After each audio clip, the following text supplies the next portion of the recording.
Selamat datang di channel Pemuja Malam. Jangan lupa like, share, and subscribe ya. Terima kasih. Chapter 20. Tidak mau mati, penasaran. Siko segera menepi, tanpa menunggu lagi Safrina melepas sabuk pengamannya dan berjongkok lalu memuntahkan isi perutnya di depan mobil. Siko pun akhirnya turut keluar dan membantu memijat tengkuk istrinya. Ia meratap sang istri dengan iba. Safrina mengusap bibirnya kasar setelah lega mengeluarkan segala apa yang barusan ia makan. Siko membantu Safrina berdiri dan mengusap peluh yang ada di kening Safrina. Siko menuntun Safrina masuk ke dalam mobil. Gadis itu bersandar lemah di jok mobil. Bahkan dia hanya diam saat Siko memakaikan sabuk pengamannya. Sebelum menutup pintu, Siko mengecup kening Safrina sesaat. Mobil kembali melaju dan tidak lama mereka tiba di rumah sakit. Siko membawa Safrina masuk. Safrina menunggu di kursi tunggu, sementara Siko bergegas mendaftarkan nama istrinya untuk diperiksa. "Apa kamu mau minum sesuatu, Queen?" tanya Siko sambil membelai rambut gadis itu. "Tidak, rasanya perutku sangat tidak enak, King. Mungkin aku sedang masuk angin." "Masuk angin hanya ada di negaramu. Mungkin tadi di restoran kamu memakan sesuatu yang kamu alergi." "Kamu tahu, aku tidak pernah alergi makanan apapun, King," ujar Safrina sambil bersandar di bahu Siko dan memejamkan matanya. "Atau jangan-jangan benar kata Dokter Alan, kamu keracunan makanan. Kita semua makan makanan yang sama, kenapa hanya aku yang seperti ini? Atau coba kamu tanyakan pada Papa dan yang lainnya, aku khawatir mereka juga sama sepertiku." Siko merogoh ponselnya dan menghubungi mertuanya. Ia bahkan menyalakan loudspeaker agar Safrina juga bisa mendengarnya. Namun menurut Papa Gary, semuanya baik-baik saja. Siko pun akhirnya menutup panggilan teleponnya. "Dengarkan," Safrina mengangguk lemah. Safrina sudah dipanggil ke ruang periksa. Seorang dokter muda yang tampan tersenyum ramah kepadanya. "Hai, aku Dr. Robert. Selamat malam. Apa keluhanmu?" Dr. Robert menatap wajah pucat Safrina tanpa melirik ke arah Siko yang sudah mulai memasang wajah datar. "Setelah makan malam, saya merasa tubuh saya lemas dan pusing. Beberapa kali sempat muntah." Terang Safrina singkat, padat, dan jelas. "Apa saja yang kamu makan?" "Kami hanya makan stik dan beberapa kudapan manis." "Apa kamu minum alkohol?" "Hanya sedikit wine, tapi biasanya aku juga baik-baik saja meskipun menghabiskan separuh botol." "Baiklah, aku akan memeriksa perutmu. Berbaringlah," kata Dr. Robert dengan lembut. "Apa tidak ada dokter wanita?" tanya Siko datar. "King," tegur Safrina dengan wajah yang merah padam. Ia sangat malu dengan kelakuan Siko yang terkesan arogan. Siko akhirnya terdiam, namun matanya beratap tajam ke arah Dr. Robert. Semua tingkah Dr. Robert diawasi oleh Siko. Seorang perawat menaikkan selimut hingga batas pinggang Safrina. Lalu dress yang Safrina pakai dinaikkan hingga tampaklah perutnya yang putih mulus. Siko menelan salivanya kasar, tetapi matanya langsung terbelalak saat melihat Dr. Robert menyentuh perut Safrina. Safrina melihat raut wajah Siko yang akan protes. Ia lalu menggenggam tangan Siko erat hingga Siko langsung menoleh pada gadis itu. "Sepertinya Nona perlu ke dokter kandungan. Saya rasa di sana akan dijelaskan penyebab sakit yang saat ini Anda rasakan ini," ujar Dr. Robert sambil tersenyum lebar ke arah Safrina. Jika bukan di rumah sakit, rasanya ingin Siko hancurkan wajah dokter itu. Berani-beraninya, dokter itu tersenyum seperti itu pada istrinya. "Apa ada kemungkinan istri saya hamil, Dok?" tanya Siko dengan menekan kata istri. Dr. Robert berdehem menyadari kesalahannya. Ia telah mengabaikan keberadaan pria yang sejak tadi berada di samping pasiennya. Ya, seperti itulah. Siko lekas membantu Safrina bangun dari ranjang pasien. Setelah sebelumnya perawat merapikan dress Zafrina yang sempat dinaikkan. "Terima kasih, suster." Setelah berpamitan, Zafrina akhirnya pergi keluar dari ruangan dokter. Namun tanpa sengaja dia melihat kakaknya berjalan ke lorong ruang rawat inap. "King, itu kakak. Sedang apa dia di sini? Aku juga tidak tahu. Nanti saja setelah kamu periksa aku akan mencari tahu." "Tidak, kita ikuti sekarang. Aku tidak mau mati penasaran." Zafrina mulai melangkah lebih dulu untuk menyusul kakaknya yang telah menghilang di balik lorong. Ziko hanya bisa geleng kepala dengan tingkah istrinya.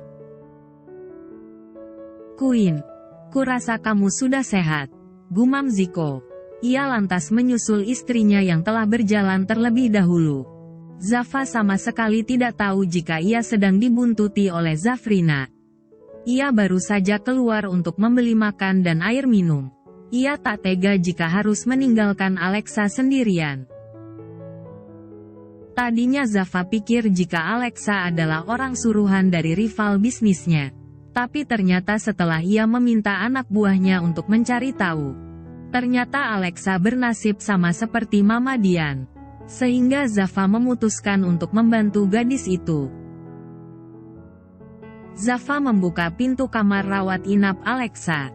Gadis itu tampak duduk termenung menatap ke arah luar. Meskipun malam hari begitu pekat tapi entah mengapa gadis itu sama sekali tidak terganggu dengan kehadiran Zafa. "Kau sudah bangun?" tanya Zafa. Alexa menoleh dan tersenyum tipis pada pria itu. "Ya, aku sedang berpikir tentang kebodohanku." "Kebodohan apa? Kenapa saat itu aku tidak menabrakkan diriku di mobilmu saja? Kenapa aku justru minta tolong padamu?" "Hei, apa yang sedang kamu pikirkan? Bunuh diri bukan jalan yang tepat," ujar Zafa duduk di tepi ranjang Alexa. "Tapi nyatanya jika aku hidup aku hanya akan menjadi beban untuk siapapun." "Siapa yang bilang seperti itu padamu? Sejak tadi suara itu terus menggangguku. Mereka berkata jika aku hanya gadis merepotkan. Aku gadis yang tidak berguna. Aku anak pembawa sial," ujar Alexa terisak. Zafa yang memang memiliki hati yang lembut menjadi tak tega dan menarik tubuh Alexa hingga gadis itu masuk ke dalam dekapannya. "Jangan pernah katakan hal itu lagi. Bangkitlah menjadi pribadi yang tangguh dan tak mudah dijatuhkan oleh siapapun. Aku akan membantumu." Zafrina dan Ziko mendengar semua percakapan itu karena ruangan Alexa sedikit terbuka. Zafrina tak menyangka dengan apa yang baru saja dia lihat. Nanti ia akan memberitahu ibunya mengenai hal ini.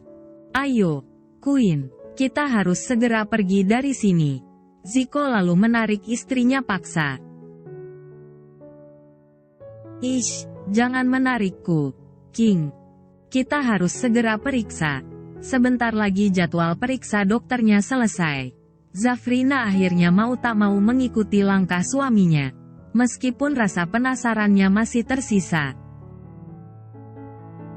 Sesampainya di depan ruangan dokter kandungan, Zafrina dan Ziko langsung bergegas masuk. Karena sudah sangat sepi. "Selamat malam dokter," sapa Zafrina. Dokter wanita yang sedang siap pulang itu mengangkat kepalanya. "Oh, selamat malam. Apa Anda Nyonya Ziko?" "Iya, dokter. Maaf saya terlambat. Tadi perut saya sedikit mual jadi saya terlalu lama di kamar mandi." Dokter yang Nama tek anak itu pun tersenyum lembut. "Tidak apa-apa, saya bisa maklum. Untungnya saya masih di sini. Silahkan berbaring dulu, saya akan memeriksanya." Zafrina pun akhirnya berbaring. Dokter Ana hanya sendiri, tidak ada perawat yang membantunya. Mungkin itu karena dia sudah seharusnya pulang. "Maaf, Jika saya memperlambat kepulangan Anda dokter, kata Zafrina tulus. Jangan dipikirkan, sekarang katakan apa keluhan Anda, Nyonya. Hari ini tubuh saya rasanya aneh, dokter. Setelah makan malam saya merasa tubuh saya lemas dan juga kepala saya terasa pusing. Ditambah lagi saya merasa sangat mual. Bagaimana dengan menstruasi Anda? Lancar, dokter. Apa sudah pernah memakai tes pecek? Belum, dokter. Baiklah. Jika begitu mari kita lihat. Semoga saja ada berita baik, ujar Dokter Ana. Zafrina pun mulai dinaikkan dressnya dan Dokter Ana menyalakan alat USG. Dokter Ana mulai mengoleskan gel di perut Zafrina. Dia menempelkan probe di perut rata gadis itu. Senyum Dokter Ana mengembang. Dia mengangguk. Anggukkan kepalanya. Anda bisa lihat. Itu sudah terbentuk kantung. Tapi karena mungkin masih sangat awal jadi janinnya belum terlihat. Ya. Tapi apakah itu artinya saya hamil dokter? Iya, Nyonya. Bisakah dokter memanggilku Ina saja? Saya merasa sangat tua jika Anda memanggil saya Nyonya. Mendengar penuturan Zafrina itu Dokter Ana tersenyum. Ziko masih terpaku tak percaya dengan apa yang ia lihat. Zafrina berulang kali memanggil Ziko tapi pria itu tetap terpaku menatap layar monitor USG. King, suara Zafrina yang meninggi membuat Ziko akhirnya tersadar dan menoleh ke arah istrinya. Kamu melamun? Tidak, Queen. Aku dan Dokter Ana sudah memanggilmu sejak tadi. Kamu bahkan tidak bergeming. Maafkan aku, sayangku. Dokter Ana kembali tersenyum melihat pasangan muda itu. Dia membersihkan sisa gel dan membantu Zafrina bangun dari bed. Saya akan memberikan resep vitamin dan obat anti mual. Sebaiknya mulai sekarang perhatikan asupan makanan yang masuk. Jangan makan sayur mentah atau daging mentah. Hindari alkohol dan juga asap rokok. Oh ya dok, apa saya bisa melakukan perjalanan udara? Seminggu lagi rencana saya mau kembali ke negara kelahiran saya. Jika saran saya, sebaiknya jangan dulu. Tekanan terlalu lama bisa mengakibatkan keguguran. Apalagi usia kandungan masih di trimester pertama. Lalu kapan saya bisa pulang? Tunggu usia kandungan di atas 4 bulan. Baiklah. Terima kasih, dokter. Setelah menerima resep obat dan vitamin, Ziko dan Zafrina berpamitan pada Dokter Ana. Mereka keluar dari ruang praktek Dokter Ana dengan terus bergandengan tangan. Sampai tiba di depan apotek. Seseorang menepuk lengan Ziko. Ziko dan Zafrina seketika menoleh. Kakak, kenapa di sini? Siapa yang sakit? Kakak sendiri sedang apa? Tanya Zafrina. Aku menemani temanku yang sedang dirawat. Dia tidak ada keluarga. Jadi aku menemaninya. Teman perempuan, jangan banyak tanya. Jawab saja pertanyaanku tadi, ujar Zafa kesal. Kemungkinan kamu akan memiliki keponakan lagi. Ziko mengelus perut Zafrina. Senyumnya begitu lebar menandakan ia sedang bahagia. Zafrina pun ikut tersenyum. Kamu hamil? Ya. Zafa langsung menarik Zafrina dan memeluknya. Selamat. Tankyo, Kak. Kamu harus menjaga adikku baik-baik. Jangan sampai hal seperti kemarin terjadi lagi. Tentu saja, aku akan menambah orang untuk memperketat pengawalan. Setelah Zafa pergi, Zafrina dan Ziko pun pulang setelah menerima obat dan vitaminnya.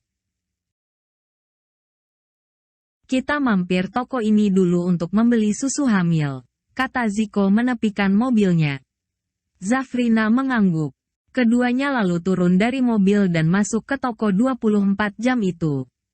Zafrina mengambil beberapa coklat dan memasukkannya ke keranjang. Ziko berdiri di depan rak susu. Dengan serius dia membaca setiap komposisi susu untuk Zafrina hingga pilihannya jatuh pada salah satu merek yang terkenal sampai ke penjuru dunia. King, apa masih lama? Aku ingin segera beristirahat. Ini sudah selesai. Ziko membawa keranjang belanja mereka dan membawanya ke depan kasir. Apa ada sesuatu yang kamu inginkan sekarang? Tanya Ziko sambil tangannya bergerak mengusap rambut Zafrins. Tidak ada. Aku hanya sangat merindukan ranjang kita. Zafrina bersandar di bahu Ziko hingga kasir selesai mengurus barang mereka. Ziko segera menempelkan kartunya di mesin pembayaran dan keduanya langsung pergi membawa belanjaan mereka. King, bagaimana nanti kita mengatakan pada mama soal kehamilanku ini? Nanti biar aku saja yang mengurusnya. Kamu hanya perlu pikirkan kehamilanmu saja. Mobil kembali melaju menuju mansion. Selama dalam perjalanan Zafrina langsung tertidur.